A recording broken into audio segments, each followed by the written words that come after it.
Next మనం ఆంధ్రప్రదేశ్ వెళ్దాం. ఆంధ్రప్రదేశ్లో కడప మా ప్రతినిధి యూసఫ్ లైవ్ లో అందుబాటులో ఉన్నారు. అయితే పొద్దుటూరు వైసీపీ టికెట్ వ్యవహారం అనేది ఒక కొలిక్కొచ్చినట్లు కనిపిస్తుంది. దాదాపు ఎవరికి ఇస్తారు అని కొంత సందిగ్ధత నెలకొన్నప్పుడు రాచమల్లు శివప్రసాద్ రెడ్డికి మళ్ళీ అవకాశం దక్కింది. సో దీని మీద మూడోసారి కూడా అసెంబ్లీ ఎన్నికలకి ఈయన సిద్ధమవుతున్నారు. సో ఖచ్చితంగా అందరినీ కలుపుకొని వెళ్తానని అయితే చెప్తున్న పరిస్థితి కనిపిస్తోంది. దీని మీద పూర్తి అప్డేట్స్ మా ప్రతినిధి యూసఫ్ లైవ్ లో అందుబాటులో ఉన్నారు. యూసఫ్ చెప్పండి. పొద్దుటూరు నియోజకవర్గం రెండో ముంబైగా పేరుగాంచింది. ఈ పొద్దుటూరు నియోజకవర్గంలో ఎప్పుడు కూడా సీట్ల వ్యవహారంలో పోటీ అయితే తీవ్రంగానే ఉంటుంది. ఇదే నేపథ్యంలో వైఎస్ఆర్ కాంగ్రెస్ పార్టీ తరఫున రాజమౌళి శివప్రసాద్ రెడ్డి 2 దఫాలుగా కూడా అటు ప్రతిపక్షంలో ఉన్నప్పుడు కానివచ్చు, వైఎస్ జగన్మోహన్ రెడ్డి రాజీనామా చేసి సొంతంగా పార్టీ ఏర్పాటు చేసినప్పుడు కావచ్చు, ఆయనకు వెన్నుదన్నుగా నిలిచారు. ఇదే నేపథ్యంలో ఇటీవల కాలంలో పొద్దుటూరు నియోజకవర్గంలోని కొంతమంది నాయకులు ఎమ్మెల్సీగా ఎవరైతే కొనసాగుతూ ఉన్నారో వైసీపీ తరఫున రమేష్ యాదవ్ తో పాటు స్థానికంగా ఉన్నటువంటి కొంతమంది కౌన్సిలర్లు కూడా ఆయన పైన తిరుగుబాటు ఎగురవేశారు. ప్రత్యేక సమావేశాలను ఏర్పాటు చేశారు, క్యాంపులను కూడా ఏర్పాటు చేశారు. ఈసారి అధికార పార్టీలో శివప్రసాద్ రెడ్డికి సీటును ఇస్తే మేము ఆయనకు వ్యతిరేకంగా పనిచేస్తామని చెప్పి హెచ్చరికలు కూడా జారీ చేసినటువంటి నేపథ్యం. ఈ నేపథ్యంలోనే అధిష్టానం నుండి ఈసారి మళ్ళీ రాజమౌళి శివప్రసాద్ రెడ్డికే లైన్ క్లియర్ కావడంతో ఒక్కసారిగా ఈ నేతలందరూ చల్లబడ్డారు. దీనిపై ఈ రోజు శివప్రసాద్ రెడ్డి సమావేశాన్ని ఏర్పాటు చేసి ఆయన ఘాటైన వ్యాఖ్యలు కూడా చేశారు. ప్రతిపక్షంలో ఎవరైతే కొనసాగుతూ ఉన్నారో ఎమ్మెల్యే అభ్యర్థులుగా పోటీకి వస్తామని చెప్పి నాపై ఎవరైతే సవాల్ విసురుతున్నారో వారందరూ కూడా నా యొక్క కౌన్సిలర్లను తీసుకొని వారు ప్రత్యేక సమావేశాలను ఏర్పాటు చేశారు, విందు ఏర్పాట్లు చేశారు, డబ్బులను కూడా ఎరచూపారు.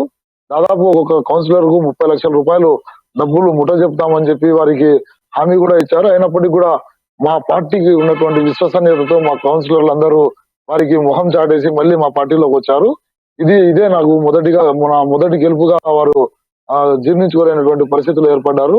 ఇప్పటి వరకు టీడీపీ అధినేత ఎవరి పేరు కూడా ఖరారు చేయకపోవడంతో ఇక్కడ కూడా ఈ టీడీపీలో అంతర్గత పోరు అయితే కొనసాగుతుంది. దీన్ని కూడా ఆయన ఎగరువు పెట్టారు. 30 కోట్ల రూపాయలు తీసుకువెళ్లి మీ అధినేతకి ఇస్తే గానీ మీకు సీట్లు రానటువంటి పరిస్థితి దాపురించింది. ఈ నేపథ్యంలో మా పార్టీపై విమర్శలు చేస్తూ మా కార్యకర్తలను విచ్ఛిన్నం చేసేటువంటి ప్రయత్నం అయితే కొనసాగిస్తూ ఉన్నారు. దీనిపై నేను ఎలక్షన్ కమిషన్ కూడా ఆధారాలతో కంప్లైంట్ ఇవ్వబోతున్నానని చెప్పి ఇవాళ ఆయన హెచ్చరించారు. ఎప్పుడైతే పొద్దుటూరు నియోజకవర్గంలో ఈ విధమైనటువంటి వాతావరణం ఏర్పడిందో అక్కడ జనాలకు కూడా ఒక సందిగ్ధమైన పరిస్థితి అయితే ఏర్పడిందని మనం చెప్పవచ్చు. ఈసారి శివప్రసాద్ రెడ్డికి సీటు ఇవ్వరు. దాదాపుగా రాష్ట్రానికి సంబంధించి సర్పంచుల అధ్యక్షుడు ఎవరైతే ఉన్నాడో ఆయన ఈసారి నాకు సీటు కావాలని చెప్పి పట్టుబట్టడం, అందుకు మద్దతుగా ఎమ్మెల్సీ రమేష్ యాదవ్ కూడా నిలబడ్డము, ఇదంతా పూర్తిగా గందరగోళమైనటువంటి వాతావరణాన్ని అయితే ఏర్పాటు చేసింది. ఎట్టకేలకు ఇవాళ రాచమౌళి శివప్రసాద్ రెడ్డికి అధిష్టానం నుండి పిలుపు వచ్చి సీటు కన్ఫర్మ్ కావడంతో ఇకపై ఈ నా రాజకీయ అడుగులు ఏ విధంగా ఉండబోతున్నాయో నా ప్రత్యర్థులకు చూపుతానని ఆయన హెచ్చరిక కూడా జారీ చేశారు. ఈ నెల 15వ తేదీ నుండి నేను ప్రచార రంగంలో దిగబోతున్నాను, ప్రచారాలను కూడా ఇంకా ప్రారంభిస్తాను. మేము చేసినటువంటి సంక్షేమ పథకాలు, మీరు చేసినటువంటి అవినీతి రెండింటిని ప్రజల వద్దకు తీసుకువెళ్దాం. ప్రజలు 2 సార్లు కూడా నన్ను ఆశీర్వదించారు. ఈసారి నాకు మళ్ళీ అవకాశం ఇచ్చేటువంటి కంకణంతోనే ప్రజలందరూ నా వద్దకు వస్తూ ఉన్నారు. నాకు ఇప్పటికే మద్దతు తెలిపారని చెప్పి రాచమౌళి శివప్రసాద్ రెడ్డి అయితే హెచ్చరికలు జారీ చేస్తున్నారు. మరోపక్క టీడీపీ వారైతే దీనికి కౌంటర్ గా మరో విమర్శ కూడా చేస్తూ ఉన్నారు. ఇటీవల కాలంలో పొద్దుటూరు నియోజకవర్గ వ్యాప్తంగా కూడా ఐటీ రైడ్స్ కొనసాగుతూ ఉన్నాయి. బంగారు దుకాణాలతో పాటు వస్త్ర వ్యాపారస్తులు ఎవరైతే ఉన్నారో వారి దుకాణాల్లో ఐటీ రైడ్స్ కంటిన్యూషన్ గా కొనసాగిస్తూ ఉన్నారు. ఇవన్నీ కూడా ఎమ్మెల్యే దగ్గరుండి ఇటువంటి కార్యకలాపాలు చేయిస్తున్నారని చెప్పి వారు కూడా ఆరోపిస్తున్నటువంటి పరిస్థితి వరుణ్. యూసఫ్, అయితే కొంత పొద్దుటూరులో రాచమల్లు శివప్రసాద్ కి కొంత అసంతృప్తి అనేది అయితే ఉన్నట్లు తెలుస్తోంది. సో ఈయన సభాముఖం కూడా చెప్పారు, ఎందుకు అంటే మూడోసారి కూడా అవకాశం కల్పించిన తర్వాత ఖచ్చితంగా అసంతృప్తి నేతలను కలుపుకొని వెళ్తాను. సో ఒక విధంగా అసంతృప్తి నేతలు మళ్ళీ రాచమల్లు శివప్రసాద్ రెడ్డితో కలవటానికి సముఖంగా ఉన్నారా, లేదంటే వాళ్ళు మళ్ళీ పార్టీలో 2 వర్గాలు చెల్లే అవకాశాలు ఉన్నాయా?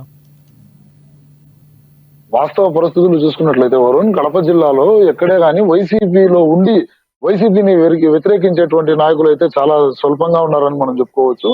అందులో భాగంగానే ఈసారి మేము కూడా ఒకసారి గాలం వేద్దాం, మాకు ఏదైనా అవకాశం వస్తుందేమో అని చెప్పి ముందుకెళ్లారే తప్ప పూర్తి స్థాయిలో అతన్ని ఢీకొని లేక అధికార పార్టీలో ఉన్నటువంటి వైసీపీ నాయకులను ఢీకొని అక్కడ కంటెస్ట్ చేయడము, లేకుంటే ఇతరులకు మద్దతు ఇచ్చి లోపాయికరంగా రాజకీయాలు చేయడము కడప జిల్లాలో అంత సాధ్యమైనటువంటి పరిస్థితి కాదని మనం అయితే భావించవచ్చు. ఎందుకంటే వైఎస్ఆర్ కళలో పూర్తిగా వైసీపీకి అనుకూలమైనటువంటి వాతావరణమే ఉంటుంది. 10 నియోజకవర్గాల్లో కూడా ఆ పూర్తిగా లోపాయకారికంగా కార్యకర్తలు కాస్త ఇబ్బందులు కలిగినప్పటికీ కూడా మళ్ళీ నాయకులతో సమన్వయం ఏర్పరచుకొని ముందుకు వెళ్ళేటువంటి ధోరణి అయితే ఈ ఓ తరం నుండి కూడా కొనసాగుతూ వస్తుంది. అదే పందాలో కూడా ఈసారి కూడా రాజమౌళి శివప్రసాద్ రెడ్డి అయితే ఇప్పటికే ప్రకటించారు. పార్టీలో గాని తన వైపు నుండి గాని ఏదన్నా పొరపాట్లు జరిగి ఉంటే కూర్చొని మాట్లాడుకుందాం. అంతర్గతంగా మీకు చేయాల్సినటువంటి ఏవైనా కార్యక్రమాలు గాని పనులు గాని పెండింగ్ లో ఉంటే వాటన్నిటిని నేను దగ్గరుండి మీకు సహకరించి పూర్తి చేస్తానని చెప్పి ఇప్పటికే హామీ కూడా ఆయన వాళ్ళకి ఇచ్చినట్లు కూడా మనకు తెలుస్తూ ఉంది వరుణ్. Thank you సఫ్. అది చూసుకున్నట్లయితే కడప పొద్దుటూరులో మూడోసారి కూడా ఎమ్మెల్యే రాచమల్లు శివప్రసాద్ రెడ్డికి టికెట్ దక్కింది. ఖచ్చితంగా ప్రజలను కలుపుకొని అసమ్మతి నేతలు ముఖ్యంగా కలుపుకొని అయితే వెళ్ళి ఖచ్చితంగా జగన్కు గిఫ్ట్ ఇస్తానంటూ అయితే రాచమల్లు శివప్రసాద్ రెడ్డి చెప్తున్న పరిస్థితి కనిపిస్తుంది. Thank you Yusuf for the updates.